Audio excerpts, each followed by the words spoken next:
একটা অঙ্ক সিম্পলিফিকেশন, খুব সহজে সেকেন্ডে করা যায়। কিভাবে অঙ্কটা করবো? অনেকে হয়তো পরীক্ষায় আসে দেখে স্কিপ করে যায়। আমি চাই তোমরা যাতে স্কিপ না করো, জিনিসটাকে বোঝো, সেকেন্ডে অঙ্ক করা যায়। এই অঙ্কটা যদি জানা যায় তাহলে সেকেন্ডে অঙ্ক করা যায়। কিভাবে করবো অঙ্কটা? ফার্স্টে আমরা কি দেখবো?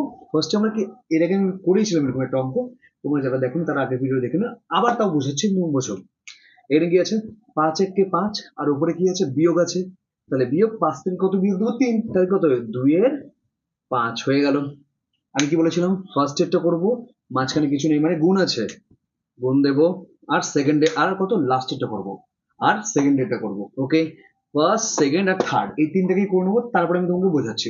সেকেন্ড কত আছে? 8 একে 8, 8 থেকে যদি 3 বিয়োগ করি, বিয়োগ আছে, বিয়োগ 3, তাহলে কত? 5 এর 8 হয়ে গেল। ওকে, নেক্সট এইভাবে dot dot dot dot dot করে দিলাম। লাস্টে কত আছে? 32 একে 32। ঠিক আছে, কত আছে? 32 একে 32, বিয়োগ 3 আছে। তাহলে বিয়োগ করলে পরে কি, 32 থেকে যদি 3 বিয়োগ করি তাহলে 29/32। ওকে, এবার আমি তোমাকে বলবো, দেখো খুব সহজেই অঙ্কটা করবো। দেখো, যদি আমরা কাটি তাহলে কিভাবে কাটা যাচ্ছে? এইভাবে কাটা যাচ্ছে। তো এইভাবে যখন কাটা যাবে, শুধু আমরা দেখবো এইভাবে কাটা যাচ্ছে নাকি এইভাবে কাটা যাচ্ছে।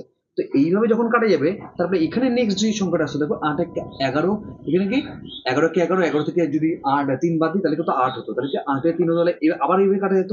তাহলে এইভাবে কাটা যাবে। এইভাবে কাটা যদি যায় তাহলে কি উপরের সংখ্যাগুলো কাটা যাচ্ছে, উপরের সংখ্যা, তাহলে এই উপরের সংখ্যাটা কাটা যাবে। আর এখানে কত আছে? 2। তাহলে লাস্টে যদি আমাদের হয় তাহলে কি পড়ে থাকবে? তাহলে 2 পড়ে থাকলো, এখানকার মধ্যে 2 পড়ে থাকলো, এখানে নিচে কত পড়ে থাকলো? 32। তাহলে এটা দিয়ে যদি কাটাকাটি করি তাহলে কত? 16 হয়ে গেল। অ্যান্সার কত হয়ে যাবে? 1/16। আশা করি তোমরা বুঝতে পেরেছো।